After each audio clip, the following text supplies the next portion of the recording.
"Do you promise to be gentle?" she asked him. And that night changed everything. No one imagined that such an innocent request would reveal the true essence of love. Where are you watching this story from? Subscribe to the channel and leave a like, because what happened next will truly touch your heart. Emma's hand trembled as she touched the fine fabric of the white silk shirt, while the golden candlelight danced across the bedroom walls. At 20 years old, with her heart beating like a hummingbird's wings against her ribcage, she knew this night would seal her fate with Mr. James Harrison, a man 20 years her senior, a powerful businessman feared in the corporate circles of San Francisco, someone she barely knew, whose austere face she had only glimpsed during 2 brief meetings arranged by her father. The wedding had been celebrated that very morning at Grace Cathedral, under the curious gazes of all San Francisco's high society. Her father, an indebted merchant whose hands trembled as he signed the contract, had seen in this union the salvation of the entire family. The creditors who knocked on their door every week would disappear, replaced by the respectability that the Harrison name conferred. Emma stood by the window with its crimson velvet curtains, contemplating the estate gardens that stretched into the darkness. Her reflection in the glass showed a young woman dressed in ivory lace, her chestnut hair loose and cascading over her shoulders, her green eyes bright with an emotion she couldn't name. Was it fear, anticipation, or that strange resignation that accompanies acceptance of the inevitable? Sometimes destinies are forged in the silence of a night, when 2 strange souls meet under the weight of obligations they didn't choose. The door opened with a soft creak, and James Harrison entered, still wearing the dark suit from the wedding, his tie slightly loosened. He was tall, imposing, with broad shoulders that carried the weight of invisible responsibilities. His hair was graying at the temples, and his steel blue eyes seemed to have seen too much to allow them lightness anymore. He stopped a few feet from her, maintaining a respectful distance. The silence stretched between them like an invisible thread, taut and fragile. It was a moment when conventions dictated a precise script, but Emma felt an unexpected rebellion rising within her. She turned toward him, her hands clenched on the fabric of her nightgown, and broke the silence with words that would change everything. "Mr. Harrison," she began, her voice firmer than she would have thought possible, "I know what this night represents according to society's expectations, but before fulfilling any duty, I would like to know, who are you really?" James looked at her with an expression that oscillated between surprise and something that almost resembled relief. A silence passed. Then an imperceptible smile touched the corner of his lips. "It's the first time," he murmured, "anyone has asked me that question. Most prefer illusion to truth." He approached the window, standing beside her without touching her, also contemplating the night gardens where the first buds of spring promised rebirth. "I'm a man who built an empire on ruins, Emma, a man who learned too young that the world offers no mercy to the weak. But I'm also someone who still believes, despite everything, that honor and kindness are not weaknesses." He turned toward her, and in his eyes she saw a vulnerability she hadn't anticipated. "I won't ask anything of you tonight that you're not ready to give freely. We have time. A marriage can begin in many ways, and perhaps ours should begin with honesty." Emma felt something loosen in her chest. It wasn't love, not yet, but it was something rarer. Mutual respect, the first seed from which something real might perhaps germinate. That night, they spent hours conversing, sitting in armchairs by the fireplace where orange flames danced. James spoke of his export business, of his vineyards that produced some of the finest wines in Napa Valley. Emma shared her secret dreams of reading every book in the world, her love for mathematics that her father had found useless for a woman. When dawn began to paint the sky pink and gold, James stood and bowed slightly. "Good night, Mrs. Harrison, or rather, good morning. I hope we can continue this conversation tomorrow." Emma smiled for the first time in weeks. "I hope so too, sir." The first weeks in the century-old estate were a study in contrasts. In the parlors with polished oak floors that reflected the morning light, surrounded by gardens that exhaled the fragrance of roses and jasmine, Emma began to discover the rhythms of her new life. The estate was magnificent, but intimidating, with its corridors that seemed to extend infinitely, its portraits of ancestors with stern gazes, its closed rooms that no one spoke about. James rose before dawn, a habit he had maintained since his youth. Emma sometimes watched him from her window, walking alone in the empty courtyards adorned with classical fountains, his hands crossed behind his back, lost in thoughts she could only imagine. He spent hours in a locked library on the second floor, a room where no one had permission to enter, not even Mrs. Margaret, the housekeeper who had served the family for 40 years. Their conversations were limited to formal dinners in the grand dining room, where they sat at opposite ends of a table that could accommodate 20 guests. They exchanged courtesies about the weather, about preparations to renovate the east wing of the property, about news from the wine markets. The respectful distance James maintained was both comforting and disturbing. Emma had been raised believing she would fulfill her role as a wife according to conventional expectations. But this unexpected kindness, this respect for her space and desires, awakened something she couldn't name. One afternoon, while exploring the terraced gardens that descended toward a small artificial lake bordered by weeping willows, she encountered Mrs. Margaret. The housekeeper was a woman in her 60s, with piercing blue eyes that seemed to see through facades, and hands calloused from so many years of service. She was pruning rose bushes with precise, expert gestures. "Mrs. Harrison," she said, bowing slightly, "I hope you're adjusting well to your new home. Please call me Emma," the young woman replied with a shy smile. "All of this is still strangely new." Mrs. Margaret nodded with understanding. "Mr. James is a good man but complicated. He grew up under crushing expectations." She hesitated, then added more softly, "He deserves to be happy. He's deserved it for a long time."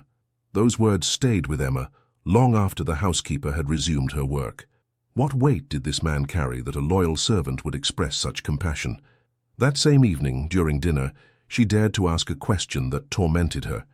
"James," she began, noticing how he looked up with surprise at her use of his first name, "why did you accept this marriage?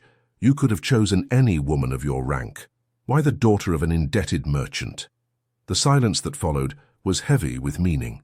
James set down his fork, his fingers tapping lightly on the table's edge, a gesture she was beginning to recognize as a sign of deep reflection. "Because," he said finally, "I learned that a person's value isn't measured by their family name or fortune. It's measured by their character, their strength in the face of adversity. And your father, despite his financial difficulties, spoke of you with a love and pride I've rarely seen. That intrigued me." He looked at her directly, and in his eyes she saw a sincerity that touched her deeply. "I wanted to meet the young woman who inspired such devotion. And when I saw you during our first meeting, so dignified despite your obvious nervousness, I thought that perhaps we could build something real together." Emma felt her cheeks flush. It was the most intimate conversation they'd had since their wedding night. In the spaces between unspoken words, invisible bonds begin to weave, fragile as silk, but potentially stronger than steel. The first month brought a discovery that illuminated many mysteries. On a rainy afternoon when the California sky poured torrents of water, Emma found herself in the wisteria-covered patio with Mrs. Margaret. The aroma of hot chocolate and croissants, fresh from the oven, filled the air, creating an atmosphere of domestic comfort that contrasted with the estate's usual formality. "You're wondering why he's the way he is," Mrs. Margaret suddenly said, without taking her eyes off her knitting.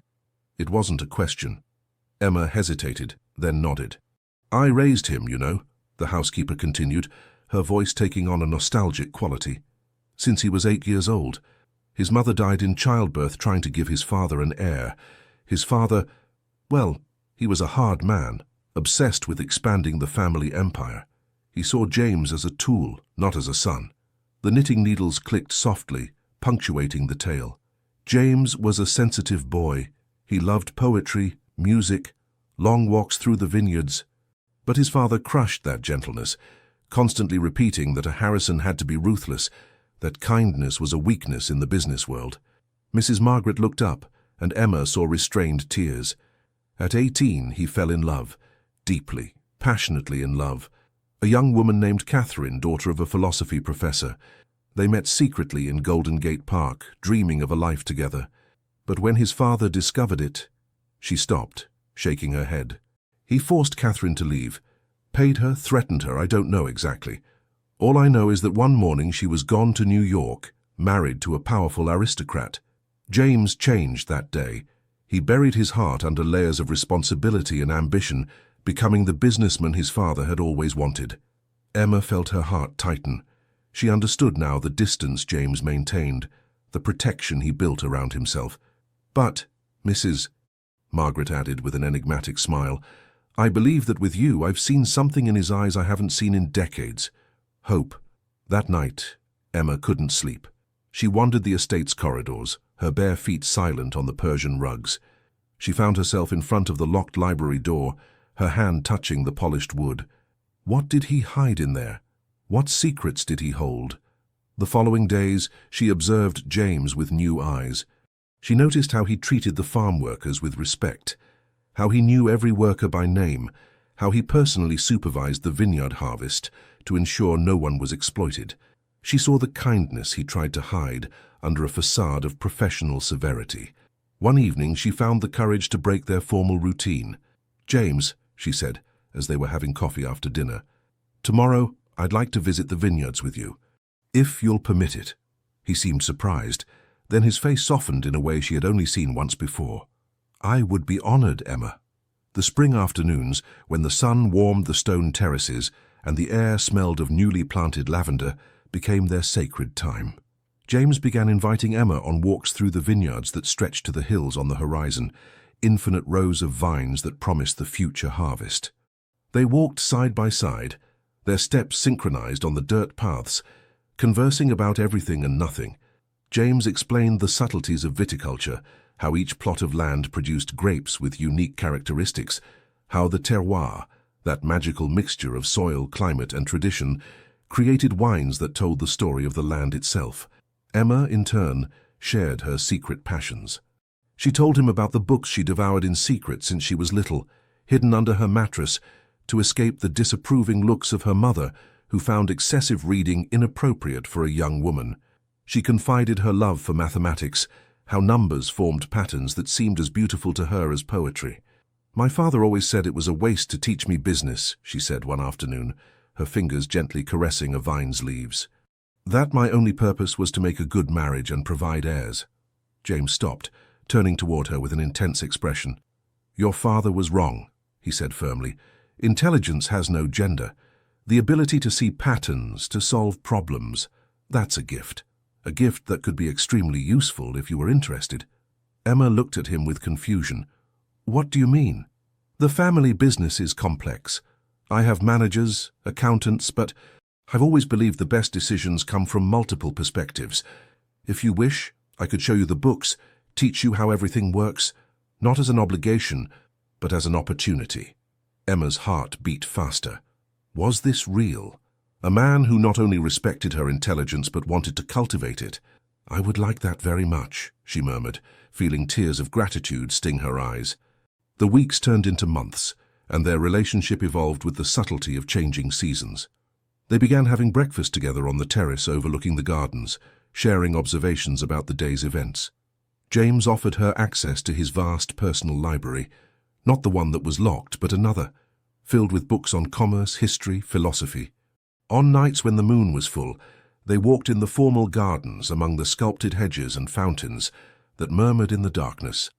They talked about the stars that dotted the California sky, James revealing surprising knowledge of astronomy, Emma sharing the legends her grandmother told her as a child. Love isn't always born in a blinding flash of lightning. Sometimes it germinates slowly, root by root, until one day you realize it has become impossible to imagine life without the other. But beneath this appearance of growing tranquility, Emma felt there were still parts of James that remained closed, chambers of his heart to which she had no access. The secret library remained forbidden. Certain evenings, she saw him standing at his window, looking toward San Francisco with an expression she couldn't decipher. Was it regret, nostalgia, or something more complex? And then came the dinner that would change everything. In the third month, when the apple trees began to bloom in the gardens bordering the estate, transforming the landscape into a sea of white and pink, James's family finally appeared for a formal dinner. Emma had heard about them. His older sister Victoria, his younger brother Philip, cousins scattered across America. But until now, they had remained ghosts, names mentioned in passing. The resplendent dining room, with its Lenox porcelain inherited from 5 generations, its silverware reflecting the light of dozens of candles arranged in crystal candelabras, became the theatre of suffocating tension from the moment Victoria crossed the threshold. Mrs. Victoria Caldwell was a woman in her 40s, dressed in a midnight blue silk gown that screamed New York luxury. Her posture was regal, her chin slightly raised, as if she constantly smelled something unpleasant. Her grey eyes swept Emma from head to toe during their first meeting, and the smile that touched her lips contained no warmth. "So," she said, sitting down with calculated grace, "this is the new Mrs. Harrison. James, you didn't even have the courtesy to introduce us properly before the wedding." "The circumstances were what they were, Victoria," James replied calmly, though Emma noticed the tension in his jaw. "Emma, I present my sister." The dinner that followed was a trial of social survival. Each dish brought by the silent servants, refined consommé, baked salmon, roasted lamb with herbs, aged cheeses, became an opportunity for Victoria to launch verbal arrows carefully disguised as polite conversation. "My dear," she said, sipping her Napa Valley Cabernet, "this wine is from 1838, from our oldest vines. I suppose you haven't had the opportunity to taste such quality before." Merchants rarely have access to the finest vintages. Emma felt her cheeks burn but maintained her composure. "Indeed, ma'am, it's exquisite. I'm learning a lot about wine since I've been here." "Learning," Victoria repeated with a crystalline little laugh. "How charming. And tell me, have you had the opportunity to learn piano, the harp, perhaps?" "The women of our family have always excelled in the arts." "I didn't have that privilege," Emma admitted, her hands clenching on her napkin under the table. "My education was more practical." "Practical," Philip, the younger brother, repeated with a mocking smile. "Like knowing how to count pennies, I imagine." James set down his knife and fork with a noise that echoed in the sudden silence. "Philip," he said in a dangerously calm voice, "you will be quiet or leave this table." But Victoria wasn't finished. Her eyes gleamed with barely veiled malice. "Don't be so sensitive, James. We're simply curious. After all, it's quite unusual for a Harrison to marry so far beneath his station." She turned to Emma, her smile sharp as a razor. "No offense, my dear. I'm sure you'll do your best. Though I wonder, will you be able to provide an heir worthy of the Harrison name? It would be so sad if our lineage weakened because of, well, inferior genes." The silence that followed was deafening. Emma felt her heart break into 1,000 pieces, each of Victoria's words a blade cutting deep. But before she could respond, James stood so abruptly that his chair fell backward with a crash. "Get out," he said, his voice vibrating with contained fury. "Get out of my house immediately, all of you." Victoria looked at him with feigned surprise. "James, really, we were only—" "Get out!" he roared, and Emma had never seen him like this. Years of contained rage exploding like a failing dam. "This woman is my wife. She bears my name, and she deserves more respect in her own home than any of you deserve in yours. You're jealous, Victoria, jealous because I refuse to finance your New York extravagances. Philip, you're a parasite who has never worked a day in his life. None of you have the right to judge who is worthy or not." He turned to Emma, and in his eyes she saw something that took her breath away. Fierce protection, absolute loyalty. "Emma is more precious than all your combined fortune, because she possesses something none of you have ever had, integrity. Now get out of my home before I forget we share blood." The family left the estate in glacial silence, their faces frozen in masks of anger and humiliation. When the door closed behind them, James turned to Emma, who had remained seated, trembling, tears silently streaming down her cheeks. "Emma," he murmured, kneeling before her, taking her hands in his, "I'm sorry. So sorry you had to endure that." "You didn't have to do that," she whispered. "They're your family." "No," he said firmly. "You're my family now. The rest is just shared blood without love."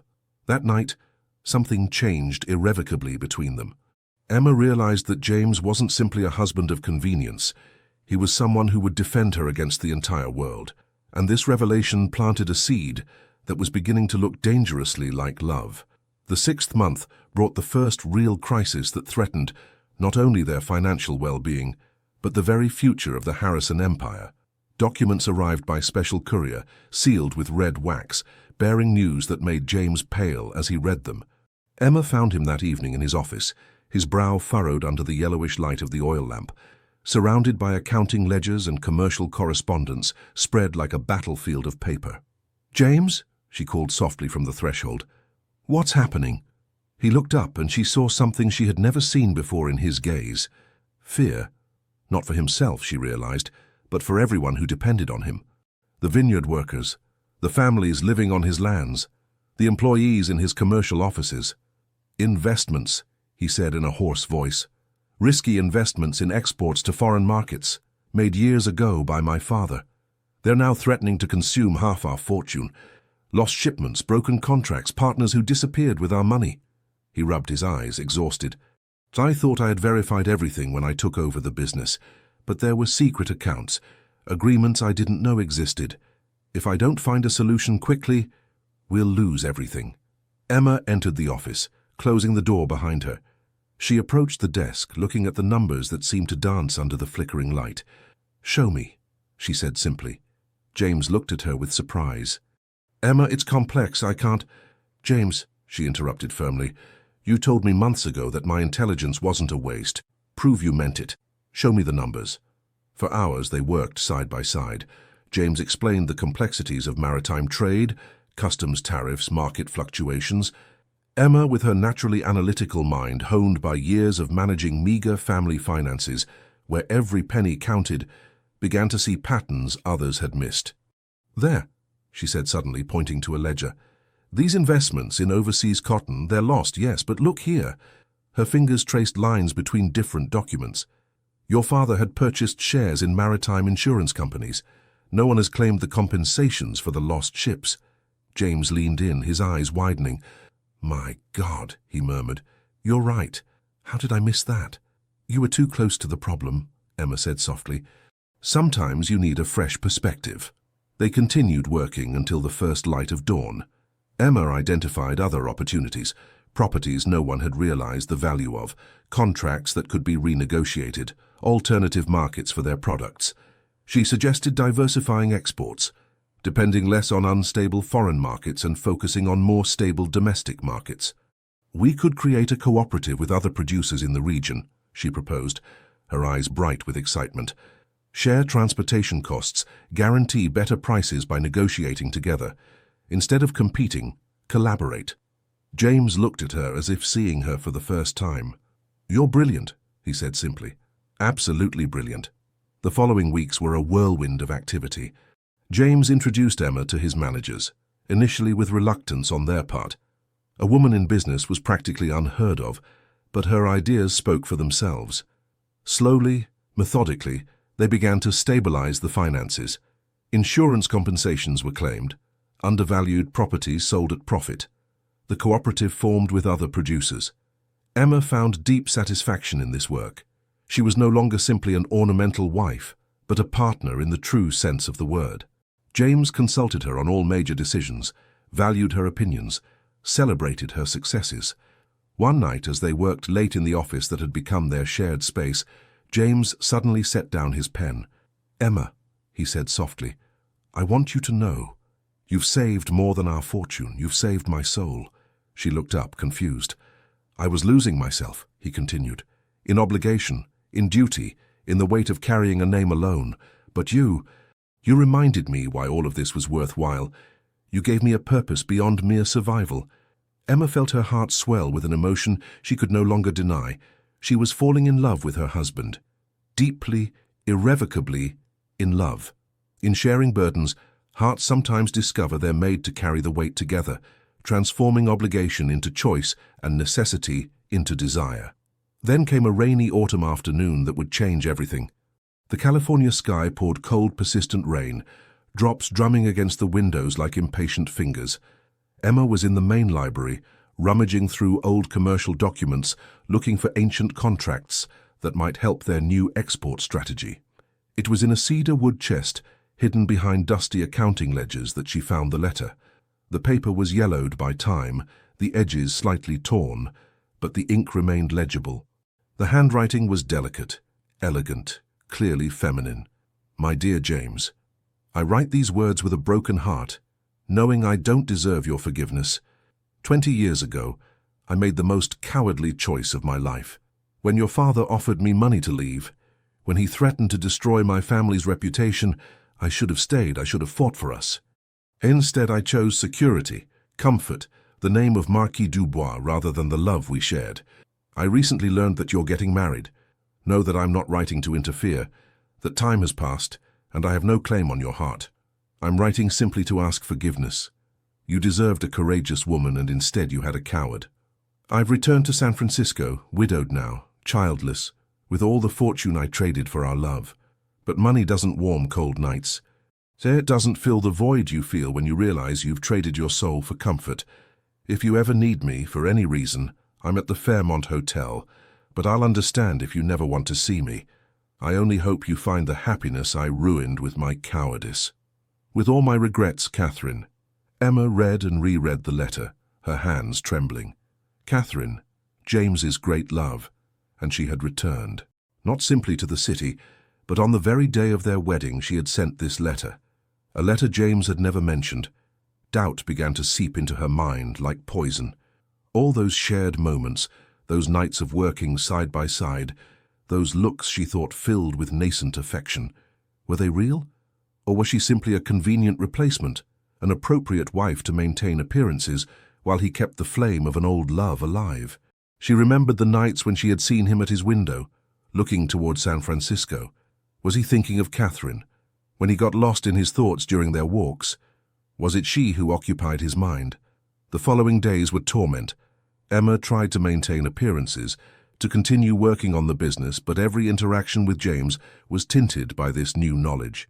Spring arrived, bringing fragrant carnations and colorful tulips to the gardens, but for Emma it was as if a glacial winter had settled in her heart. James noticed the change, of course. How could he not? "Emma," he asked one evening, as they dined in unusual silence, "something's troubling you. You've been so distant lately." She almost denied everything, maintained the facade, but she had been raised to value truth, even when it hurt. "I found a letter," she said softly, her eyes fixed on her plate. "A letter from Catherine, the one she sent you on our wedding day." The silence that followed was absolute. When Emma finally found the courage to look up, she saw that James was pale, his jaw clenched. "Where did you find it?" he finally asked. "In the library. I was looking for commercial documents." Her voice trembled. "Why did you never tell me she had returned?" "That she had written to you?" James stood, walking to the window, his rigid back tense. "Because," he said in a hoarse voice, "she means nothing, not in the way you think." "She was the great love of your life," Emma whispered, tears threatening to overflow. "How can she mean nothing?" James turned abruptly, and in his eyes she saw an intensity that took her breath away. "You want the truth?" he asked, his voice low but charged with emotion. "The complete truth?" Emma nodded, though part of her was afraid of what she might hear. "Then come with me," he said, extending his hand. "It's time I showed you the secret library." The forbidden library was on the second floor. At the end of a corridor, few people traveled. James pulled a key from his pocket, an old brass key that seemed to carry the weight of many years. His hands trembled slightly as he slid it into the lock. "No one has entered here since I locked this room 15 years ago," he said softly. "Even Mrs. Margaret respects this sanctuary." The door opened with a creak, revealing a room bathed in the silvery light of the moon entering through large windows. It wasn't what Emma expected. Rather than a traditional library, it was a personal, intimate space. The walls were lined with shelves, but instead of commercial books or ledgers, they contained volumes of poetry, sketchbooks, musical scores. A grand piano occupied a corner, its polished surface reflecting the moonlight. Paintings leaned against the walls, vineyard landscapes, portraits of people Emma didn't recognize, scenes of daily life captured with artistic sensitivity. "You paint," Emma murmured with wonder, "and you play piano." "I used to," James corrected. "Before becoming the man my father wanted me to be. This," he made a gesture encompassing the room, "this is all that remains of the boy I once was." He headed toward an antique secretary desk in a corner, pulling out a locked drawer. Inside was a photograph. Catherine, young and beautiful, smiling at the camera with a carefreeness that belonged to a bygone era. Yes, I keep her photo, James said, but his voice contained no nostalgia. But not for the reasons you imagine. He took the photo, looking at it with an expression Emma couldn't decipher. Catherine was my first love, it's true. But when she left, when she chose money and social position over us, she taught me the most precious lesson of my life. He turned toward Emma, his eyes burning with intensity. She taught me that not all loves deserve to be preserved, that a love that breaks at the first obstacle wasn't strong enough to begin with. She taught me to recognize the difference between infatuation and true partnership. He put the photo back in the drawer, closing it with a finality that seemed to seal that chapter of his life. When I received her letter on our wedding day, he continued, I felt nothing. Not anger, not desire, not even bitterness, just indifference. Because that day I was marrying someone who possessed everything Catherine never had. Courage. Emma felt tears streaming down her cheeks, but this time they weren't tears of pain. There's more, James said, and now his voice trembled. There's something I've never told you, something that could change everything between us. He took a deep breath, like a man about to jump from a cliff. 7 years ago, I was in Los Angeles on business. Crossing the market, I saw a scene that stopped me in my tracks. A group of violent creditors was harassing a merchant, threatening him in front of his family. And there, in front of them, stood a 13-year-old girl. Emma felt her heart stop. She was small, James continued, a smile touching his lips at the memory, but she was fierce. She stood between her father and those men, eyes blazing with determination, refusing to move even when they pushed her. She was shouting that her father was a good man, that he would pay what he owed but that they had no right to treat him as less than human. He advanced toward Emma, taking her hands in his. I was so impressed by that courage, I discreetly paid those debts anonymously, because I didn't want to humiliate your family. Then I followed from a distance. Not inappropriately, he added quickly, but I had associates in Los Angeles who informed me from time to time. I knew when you learned English on your own, when you helped your father avoid bankruptcy with your financial advice at 16, when you defended a maid unjustly accused of theft. Emma couldn't speak, couldn't breathe. So when your father appeared a year ago, proposing an arranged marriage to settle his new debts, James said, his voice barely a whisper, I accepted immediately. Not because I needed a commercial alliance, not because I wanted a convenient wife. I accepted because I wanted the chance to know who that brave child had become. He touched her face gently, his eyes searching hers. I fell in love with you before I even married you, Emma. In love with your strength, your integrity, the light you carry even under the weight of obligations you didn't choose. Every day since our marriage has only confirmed what I already knew, that you're the most extraordinary person I've ever met. Emma felt her world turn upside down. All her fears, all her doubts, vanished like mist in the sun. You already loved me, she whispered with wonder. All this time, he confirmed. And every day, I fall more in love with your laugh when you find a solution to a complex problem, with the way you treat the servants with respect, with your empathy for the farm workers, with those moments when you think no one's watching and you dance alone in the gardens. You were watching me? She asked with a trembling laugh. How could I not watch you? He replied simply. You're the light that transformed this estate from a mausoleum of duties into a real home. The deepest truths are sometimes those we keep hidden out of fear until the courage to reveal them frees the chains that bound our hearts. Emma threw herself into his arms, and for the first time since their marriage they kissed, not with the timidity of two strangers, but with the passion of two souls who had finally found each other. The weeks following that night were the happiest either had ever known. They no longer hid behind formal conventions. James took to kissing Emma before leaving to supervise the vineyards in the morning. She waited for him every evening with hot tea and stories of her day. The secret library became their refuge, where James played piano for her while she read, where they discussed everything and nothing until late at night. But happiness, like all fragile things, can break unexpectedly. On a grey November afternoon, while dead leaves swirled in the estate's courtyards, a notary arrived carrying a sealed envelope. Mr. Grimsby was an elderly man, his shoulders bent under the weight of many years carrying others' secrets. His stern face bore an expression Emma couldn't decipher. Was it sympathy, apprehension? Mrs. Harrison, he said formally after the servants had led him to the parlor. "I come with news that may upend your life." Emma exchanged a glance with James, who had come to join her. A cold sensation settled in her stomach. "What is it?" James asked, his hand instinctively finding Emma's. The notary opened his briefcase, pulling out a stack of yellowed documents and a letter sealed with red wax. "Your biological mother, ma'am," he began, and Emma felt the world stop. "No, not the woman who raised you. Your biological mother was Countess Margaret of Valois." "That's impossible," Emma murmured. "My father—" "The merchant who raised you was a loyal friend of your real mother," the notary gently interrupted. "Countess Margaret experienced severe complications during your birth. Her husband, the Count of Valois, had already died in a financial scandal that destroyed their fortune and name.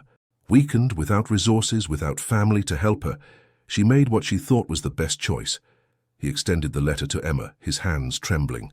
"She entrusted her baby, you, to her longtime friend, the merchant from Los Angeles, begging him to raise you far from the debris of a tarnished name.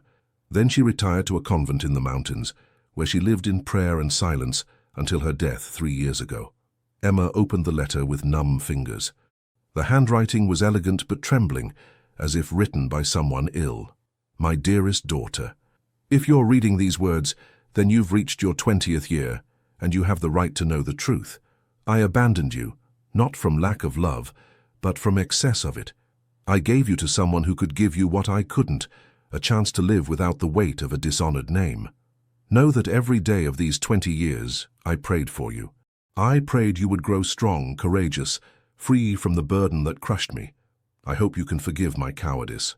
I leave you the inheritance I've protected all these years, the lands in Oregon that my mother left me, untouched by scandal, properties in Boston that I inherited from my grandmother, money invested wisely which has grown over the years. Use them wisely, my daughter. Build the future I couldn't give you. With all my maternal love, even if I didn't deserve that title, Countess Margaret of Valois." The notary continued, explaining the legal details. The lands in Oregon were worth a fortune, rented for years. The proceeds accumulated waiting for Emma to reach majority. The Boston properties, now located in the most prestigious neighborhoods, were worth more than the entire Harrison estate. The investments, managed prudently for 2 decades, rivaled James's own fortune. "You are, ma'am," the notary concluded, "one of the wealthiest women in America, and through your mother, you carry aristocratic blood among the oldest in the realm." Emma couldn't breathe. She who had always believed herself poor, inferior, saved by an arranged marriage. She who had endured Victoria's insults about her unworthy birth. Everything was a lie, an illusion. "I don't understand," she whispered. "Why did they never tell me?"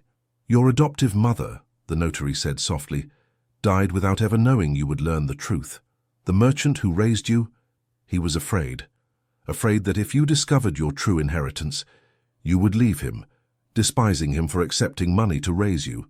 He loved you as his daughter, ma'am. Even his real debts, those for which he arranged your marriage, were partly due to his attempts to offer you the education he thought you deserved." After the notary left, Emma sat in silence, the documents scattered around her like the debris of a shattered life. James sat beside her, not knowing what to say. "I married a man out of obligation," she finally said, her voice flat, "to save my father from debt. But he wasn't even my real father. And now I discover I could have lived in luxury, that I have an inheritance that allows me to do anything."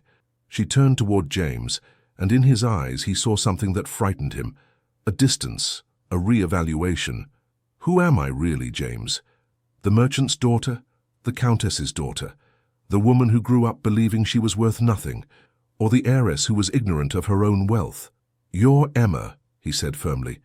"No matter your birth name or your fortune, you're the woman I love." But he saw in her eyes that she wasn't so sure. The following days were the darkest they had known since their marriage. Emma withdrew to a guest room, asking for space to think. She spent hours in the gardens now stripped bare by winter, walking among the naked rose bushes and silent fountains, wrestling with questions that had no easy answers. Sometimes discovering who we really are means first losing all our certainties about who we thought we were. James respected her request for space, but he suffered. Emma saw him from her window, walking alone in the vineyards at dusk, his shoulders bent under an invisible weight.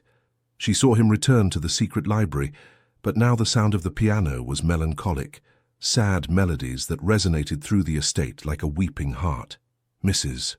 Margaret tried to intervene, her voice gentle but firm when she brought tea to Emma one afternoon. "Ma'am," she said, "I know your world has been turned upside down, but don't let the identity of your birth erase the person you've become." "But who am I?" Emma asked, her voice broken. "I built my identity on the idea of being a poor merchant's daughter, someone who had to fight to earn her place. Now I discover it was a lie." "No," Mrs. Margaret said firmly. "It wasn't a lie. No matter who gave birth to you, you grew up with those experiences. They shaped you. Your courage doesn't come from your aristocratic blood. It comes from who you chose to be in the face of challenges." She placed a wrinkled hand on Emma's.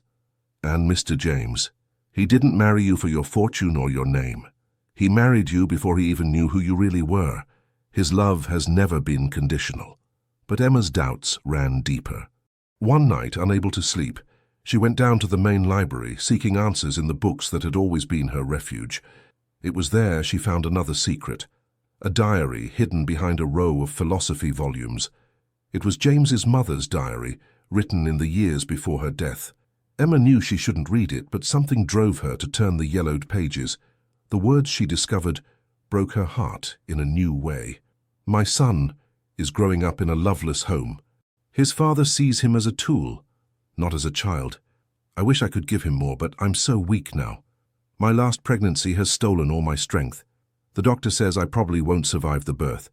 I pray that if I die, James finds someone who can show him that love exists, that kindness isn't weakness. I pray he doesn't become like his father." Further on, an entry dated a few days before her death. "I know I won't last long. The baby is coming, and my strength is fading. If I could leave something to James, it would be this. Seek someone who truly sees you, not your name, not your fortune. Seek someone who stays when times are hard, who challenges you to become better. True love isn't found in ease, but in the daily choice to stay." Emma closed the diary, tears flowing freely. James had lost his mother so young, had grown up without the love she so wanted to give him. And now, Emma herself was pushing him away at the moment he needed her most. But doubt persisted. How could she be sure her love was real? Had she fallen in love with James or with the security he represented when she believed herself poor? Now that she had her own fortune, her own status, would her love survive this fundamental change in their circumstances? The answer came from an unexpected source. Victoria, the horrible sister-in-law, appeared one morning uninvited. Emma received her in the parlour out of courtesy, though she had no desire to see this woman who had humiliated her. "I heard the news," Victoria said without preamble, and for once her face didn't bear its usual haughty expression. "That you're actually a Valois, that you have your own considerable fortune. If you came to mock—" Emma began. "No," Victoria interrupted. For the first time, she seemed almost human. "I came to apologize. And to warn you." She sat without invitation, her hands nervously clasped on her knees. "I was cruel to you because I was jealous. James has always been the good one, the successful one, the one who honored the family name while I squandered my inheritance on frivolities. When he married you, I saw an opportunity to feel superior by putting you down." She looked up, and Emma was surprised to see real tears. "But now I see you doing exactly what I did, letting pride destroy something precious. You have what few people ever find, a man who truly loves you. Not your fortune, not your name, but you. And you're losing him because you can't accept that you deserve that love." "You don't understand," Emma began. "Oh, but I do understand," Victoria said bitterly. "I had a man who loved me once, a simple man, without fortune, but who truly saw me. I rejected him because I thought I deserved better. Now I'm alone with all my wealth and no warmth in my life." She stood to leave, then turned at the door. "Don't make my mistake, Emma. True love is rarer than all the gold in the world." That night, Emma stood before the door of the secret library. She heard the piano, James playing a melody so sad it pierced her heart. She placed her hand on the door, hesitating. Then, taking a deep breath, she entered. James stopped immediately, turning on the piano bench. In the moonlight entering through the windows, she saw he had been crying. This strong man, this pillar of responsibility, had been crying for her. "James," she murmured, "I was so afraid." "Of me?" he asked, his voice hoarse. "No, of myself." She advanced into the room, her steps hesitant. "I was afraid my love for you wasn't real, that I had built my feelings on need, on gratitude, on obligation. That now that I no longer need your name or your fortune, I would discover I didn't truly love you." James closed his eyes, pain crossing his face. "And what did you discover?" he asked, and his voice trembled with fear of the answer. Emma approached, kneeling before him, taking his hands in hers. "I discovered," she said softly, "that these last days without you have been the most miserable of my life, that all the fortune in the world means nothing if I can't share it with you, that when I think of my future, every image includes you."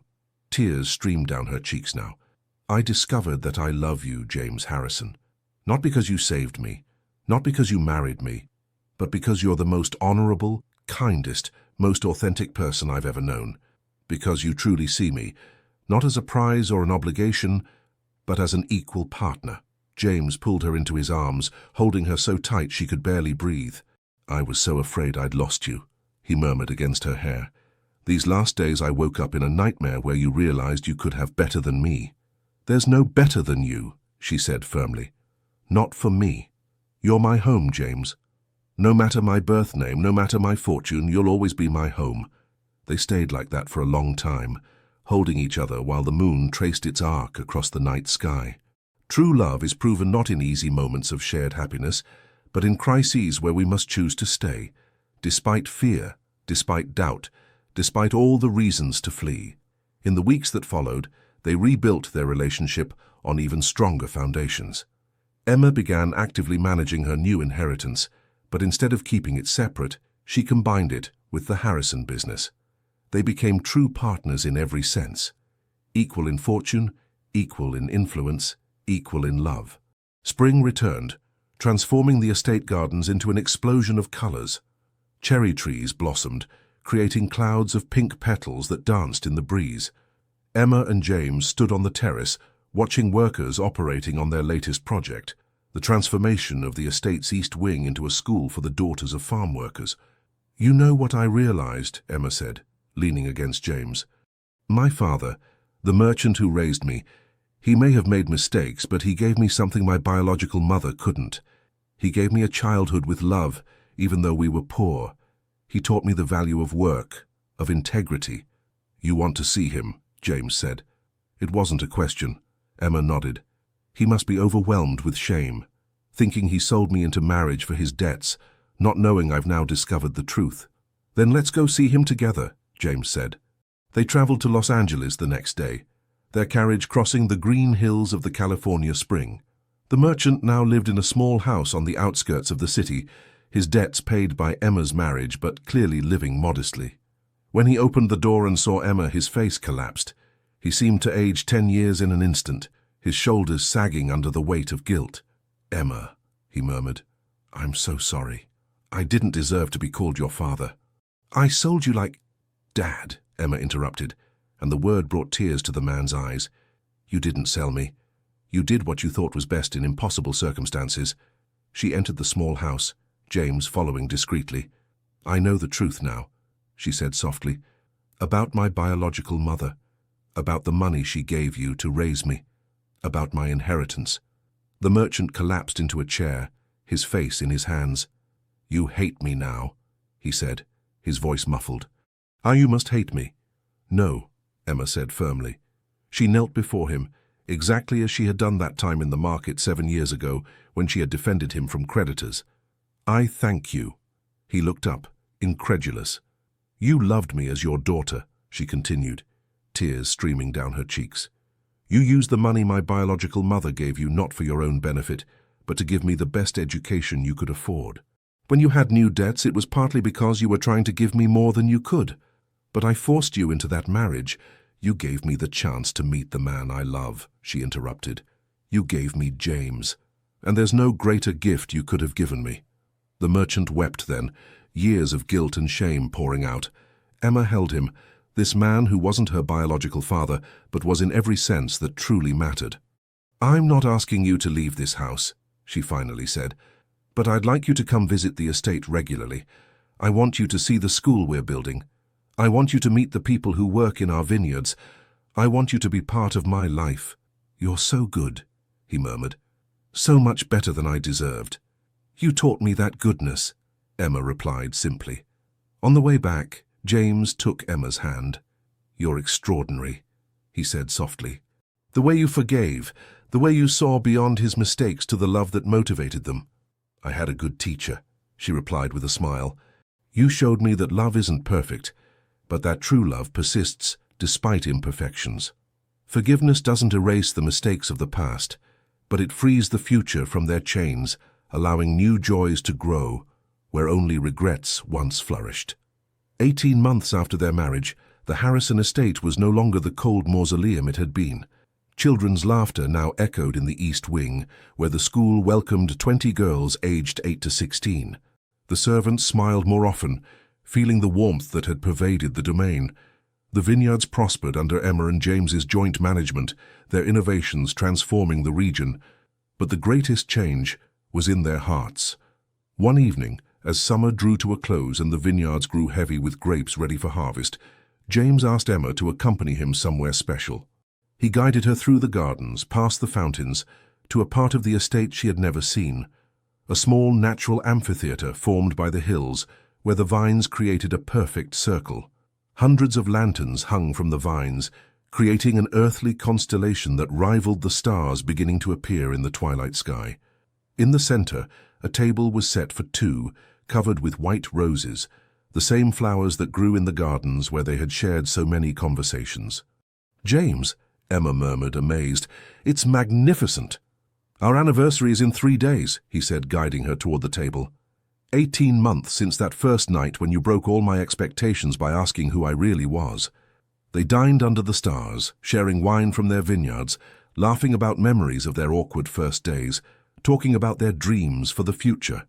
When the meal was finished, James stood and extended his hand. "Dance with me," he said simply. There was no music, but they didn't need any. They danced to the rhythm of their hearts, their bodies moving in perfect harmony, surrounded by the golden light of the lanterns and the fragrance of the ripe vines. "Emma," James murmured as they danced, "there's something I want to give you." He pulled from his pocket a small leather-bound book, worn by time and use. Emma opened it curiously, discovering pages filled with handwriting. His. "They're," she began, then realized, "they're poems." "Poems I wrote for you," James confirmed. "From the first month of our marriage. Every evening, I came to the secret library and wrote what I felt, what I observed, what made me fall in love with you day after day." Emma's hands trembled as she turned the pages. She read verses about the way she laughed when she found a solution to a business problem, stanzas about the morning light in her hair when she read on the terrace, songs about the courage she showed in defying his family for her. "They're all for me," she whispered, amazed. "Everything I am belongs to you," James said simply. "My heart, my past, my future. You transformed my world from a place of mere obligations into a home where I can finally be who I've always been, a man who only needed the courage to truly love." Emma closed the book, clutching it to her heart. "You know what the ultimate irony of our story is?" she said, looking up at him. "We were both saved by this arranged marriage. You from the loneliness you imposed on yourself, me from the small, limited life I thought was my destiny. We were supposed to be a business transaction, and instead we found what so many people search for their entire lives without ever finding. True love," James said. "True love," she confirmed. "The kind that grows stronger with every challenge, the kind that transforms two strangers into soulmates." She rose on tiptoe, kissing him with all the passion and tenderness she had learned to express. "I love you, James Harrison," she murmured against his lips, "with every fiber of my being, with every beat of my heart. And I promise to love you every day I have left, to grow with you, to challenge and support you, to build a future together that honors everything we've overcome to get here." James held her tight, his own tears mingled with hers. "And I promise to be gentle with your heart every day I have left," he said, repeating the words he had told her that first night, but now charged with a meaning that 18 months of conquests, revelations, and growth had forged. Because you transformed my world into a home where I can finally be who I've always been, a man who found the courage to truly love. They remained like that, embraced under the stars, surrounded by the vines that symbolized their growth together, deeply rooted, strongly intertwined, bearing fruit sweeter because they had been cultivated with patience and care. The deepest love isn't one that arises like a violent storm, but one that grows slowly, root by root, until it becomes so solidly anchored that no storm could ever uproot it. 3 days later, the Harrison estate blazed with 1,000 lights. Every window was illuminated, every corridor decorated with fresh flowers. The grand ballroom, closed since James's father's death years before, had been reopened and transformed into a paradise of crystal and light. Chandeliers suspended from the ceiling poured light like golden rain. The walls were draped with white silk, interwoven with red and white roses. An orchestra was set up on a stage, their instruments gleaming in the candlelight. Tables laden with delicacies, duck pâté, aged cheeses, exotic fruits, elaborate pastries, lined the walls. Guests arrived by the dozens. Not only San Francisco's high society, but also the farm workers in their best clothes, the teachers from the new school, the merchant from Los Angeles, with a new tie, bought especially for the occasion. Even Victoria had come, accompanied by a modest man she shyly introduced as her fiancé, a literature professor without fortune, but with a kind gaze. "He reminded me what really matters," she whispered to Emma. "Thank you for showing me the way." Mrs. Margaret circulated among the guests, her wrinkled face beaming with pride. She had seen James grow from a wounded boy to a closed man, and now, finally, to someone truly happy. When the clock struck 9, James and Emma made their entrance. She wore a midnight blue silk gown embroidered with pearls that caught the light with every movement. Her hair was swept up in an elegant chignon, interwoven with white roses. He wore an impeccable black suit, but it was his smile, free, open, joyous, that completely transformed him. "Ladies and gentlemen," James announced, his voice carrying through the suddenly silent hall, "we invited you tonight not just to celebrate 18 months of marriage, but to celebrate a transformation." He took Emma's hand, looking at her with love so evident that several guests felt their eyes sting. 18 months ago I married out of obligation, believing I was simply fulfilling my duty to my family and its expectations. But this extraordinary woman, he raised their joined hands, showed me that love can be born even in the most improbable circumstances, that two strangers can become soulmates, that courage isn't always loud. Sometimes it's the silent choice to stay, to trust, to love despite fear. Emma felt tears streaming down her cheeks, but they were tears of pure joy. "So tonight," James continued, "we're not celebrating an arranged marriage. We're celebrating a chosen partnership, an earned love, a future built together, stone by stone." The orchestra began to play, a sweet and melancholic waltz. James guided Emma to the center of the dance floor, and they began to turn to the sound of the music. Around them, other couples gradually joined, but Emma and James saw only each other. "Do you remember our first night?" James murmured as they danced. "When I asked you who you really were," Emma replied with a smile. "I thought you were the bravest person I'd ever met," he said, "and every day since has only confirmed that first impression." "And I," Emma said, "saw a man who, despite all his defenses, had kept his heart capable of loving. A man who deserved to be happy." They continued to dance, the music enveloping them like an embrace. Around them, Emma saw everyone who had been part of their journey. Mrs. Margaret discreetly wiping away a tear, the merchant watching his adoptive daughter with paternal pride, the school students observing with wide eyes, dreaming of their own possible futures.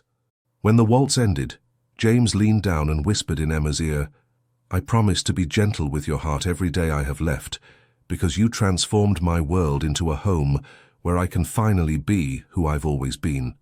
A man who only needed courage to truly love." They were the same words he had told her that first night, and again under the stars 3 days before. But now they resonated with the weight of 18 months of proven truth, of overcome challenges, of love earned day by day. Emma kissed him gently, not caring about the hundreds of eyes watching them. "And I," she said, "promise to stay by your side, in joy and in sorrow, in wealth and in poverty. Though we've solved that last problem," she added with a small laugh, "I promise to challenge you, to support you, to grow with you, because you're not just my husband, James Harrison. You're my home, my partner, my soulmate." The music began again, and they danced until the first light of dawn, surrounded by everyone who loved them, celebrating not the end of a journey but the beginning of a life together. When the last guests finally left and the sun began to paint the sky pink and gold, James and Emma stood on the terrace, looking at the vineyards stretching to the horizon. The same vineyards where they had shared their first real conversations, where they had begun to know each other, where they had fallen in love.